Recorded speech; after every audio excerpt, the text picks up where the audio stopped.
This is One on One.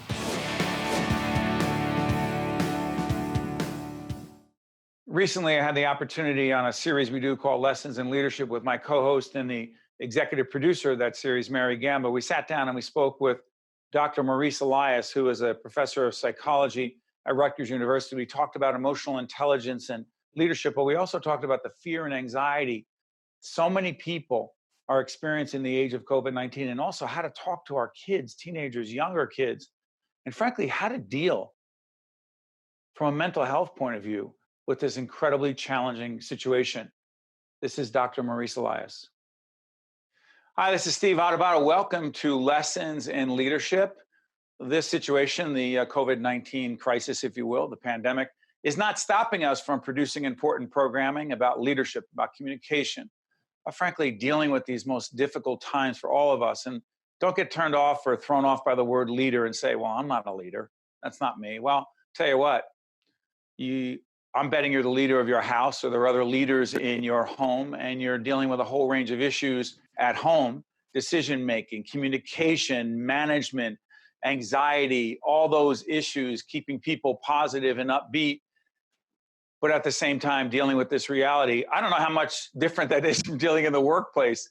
In many ways, the family is a microcosm of the workplace. And in that spirit, I want to introduce our executive producer of Lessons in Leadership, the co-host of this program, my colleague, Mary Gamba. How you doing, Mary? I'm doing really great, Steve. I'm excited to be doing this Zoom interview in this format. Obviously, as you said, these are really challenging times, but it has caused us all to adapt, to reinvent, and to be strategically agile. So I'm looking forward to having a great conversation today.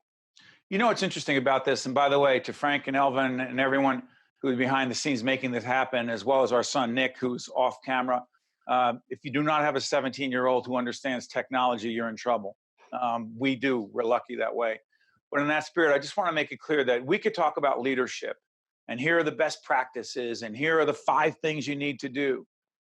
But on another level, all of us who are leaders of for-profits, not-for-profits, educational institutions, churches, government, there's an emotional side to this. There's a psychological side to this. It's personal for a lot of us, if not all of us. In that spirit, when it comes to these kinds of issues, you reach out for people who know better than you do, which is an important leadership trait. Know what you know what you don't know, and figure out who knows what you don't. And in that spirit, I want to introduce our good friend, Dr. Maurice Elias, who is the professor of psychology at the great Rutgers University. Not because it's my alma mater, it's because it's a great school, Rutgers University. And also the director of the Rutgers Social, Emotional, and Character Development Lab. Good to see you, Maurice. Good to be here, Steve. Maurice, I set this up by saying leadership in a lot of ways involves emotional intelligence, a term you're very familiar with. You've written about it along with Dr. Daniel Goleman, and the personal side of it, managing our emotions, keeping in check. Am I overestimating the importance of the emotional side of leadership? I think in the crisis that we're facing now, you're underestimating the emotional side of leadership. People are close together, relationships are strained. We are trying to reach out to people over electronic media, and the emotions that are involved in this are very, very powerful. So no, I don't think it's overstating it at all. So stay with me on this, because stress. I mean, it's such I'm not gonna say an overused word, because there is tremendous stress right now. Are there some keys to, quote, managing our stress during this pandemic? We have to recognize our own feelings. And, that is not such an easy thing to do. That's one of the reasons why in my work, we find it so important for schools to attend to this issue, because when we're in a crisis, that is a hard time to learn how to manage your emotions. It's easier to learn these things when you're not in the middle of a crisis. But how can we make good decisions if we're not able to understand the stresses that we're under, understand the stresses that other people are under, our coworkers, our families? We have to manage all these things in a leadership context. And that, of course, involves stress. Now, one of the things I think that is so critical is that we have to be able to differentiate how we're feeling from how other people are feeling. And we have to be able to do that in a way that allows us to then process that to make decisions. I think that's the big leadership challenge, is that it's not just logic. It's logic plus emotions that helps to govern the decisions we make. So, Mary, I want to jump in here because, Dr. Elias is talking about leadership in the workplace, leadership in your family. And one of the things I've said, and we'll talk about this throughout these programs, is this. It is hard to differentiate sometimes between our home life. I'm in my home. Maurice is in his home. Mary's in her home. Our production crew, everyone's in their home. So there's family life, there's home. Mary, jump in and talk to Dr. Elias and ask him what we've been talking about as it relates to our kids and managing the work and the family issues at the same time. Yeah, I know for us, Steve, we have talked a lot because we have high school age children right now who are dealing with, my son in particular, not having a graduation, not having a prom. A senior in high school going to college in the fall.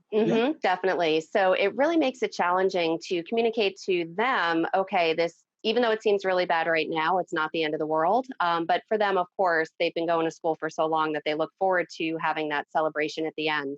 So we've been working a lot and just talking about managing expectations, making the best of a really bad situation. But I would love to get your feedback, because a lot of the communication coming from the administrators at the school are saying, we really don't know what's going to be happening with the prom.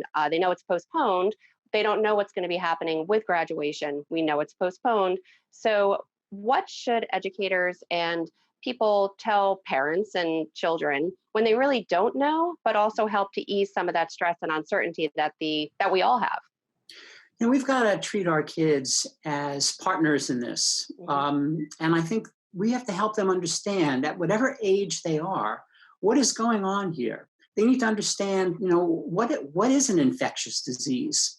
How does that work? Why are we engaging in these cautious practices? People think that people are being overly alarmist about this, but it's important that at every age that our kids understand. And because it's not like we're trying to make them feel better because we deprive them of something. These are life-threatening issues. And if our kids don't really understand it, then we're kind of trying to put like an emotional Band-Aid on them. But that in a way is disrespecting them. Their disappointment is deep and tremendous, and we can't push that away. Right. And what about on the flip side, though, Maurice, when it comes to the parents who have young, say, first, second, third grade, they're balancing work, they're balancing literally teaching their kids how to read. What recommendations and advice do you have for those parents? Because those are a totally different set of stresses that they have of trying to give their attention to work, give their attention to their children. What advice do you have for them? Most important thing to do is to set up routines and to be very transparent about the fact that everything is a work in progress. We're going to try this, we're going to try that. But I think it is critically important for kids to have routines, to know how the day is going to go, to know, for example, when mom or dad is going to be in the workplace, i.e. in a room behind that door that you're not going to be able to enter for X amount of time, and why that is. And helping kids then to have things to do during that time, et cetera. Now, it's not going to be perfect. Right. You're not going to be able to keep, a toddler from coming into your office space or knocking on the door or something. But we all understand that. And so we have to be compassionate and understanding toward our kids, but also give them structure. Structure and predictability, even in a time of uncertainty, is the best way to manage stress in a long-term situation. Dr. Elias, in the limited time we have, I want to ask you this. Mary and I talk a lot about emotional intelligence. First of all, where does the term come from? And B, how do you define it in a very practical, as opposed to a scholarly or academic perspective, which a lot of us would struggle with accessing? Yeah, it's interesting because you talk a lot about leadership. We talk about leadership. So emotional intelligence are the skills of everydayship. They are the skills you need to manage every day. And what is that? To know how the people around you are feeling. To know when you've got very strong feelings, how to get a handle on them. To have a sense of empathy. To be able to be compassionate. To be able to work well in groups, but also by yourself. To know when to lead, when to go back. and to be a good problem solver, because isn't that the skill that we all need right now? We need to know how to solve these problems, which keep changing in front of us day by day. And these are skills that kids need to be taught. Just like we need to teach reading, even though every kid has an innate ability to read, we still have to teach reading. We still have to help kids learn the skills of emotional intelligence. Now, the challenges of life, who would have predicted this one? Who knows what the next one is going to be? But our ability to relate to each other, our ability to solve problems, our ability to deal with strong emotions, that is never going to change in its importance. And schools will benefit from equipping kids with these competencies. Dr. Maurice Elias, a mentor of mine, a mentor to many at Rutgers University, doing important work, professor of psychology, also director of the Rutgers Social, Emotional, and Character Development Lab. Our good friend Maurice Elias, thank you for joining us, and all the best to you and your family. Great pleasure, and the same to you. One-on-One with Steve Adubato has been a production of the Caucus Educational Corporation. Funding has been provided by New Jersey Sharing Network, the Healthcare Foundation of New Jersey, the Turrell Fund, supporting Right from the Start NJ, the Robert Wood Johnson Foundation, the New Jersey Economic Development Authority, NJM Insurance Group, Choose New Jersey, the Port Authority of New York and New Jersey, and by Wells Fargo. Promotional support provided by AM 970 The Answer and by Meadowlands Chamber. Transportation provided by Airbrook Limousine, serving the metropolitan New York, New Jersey area.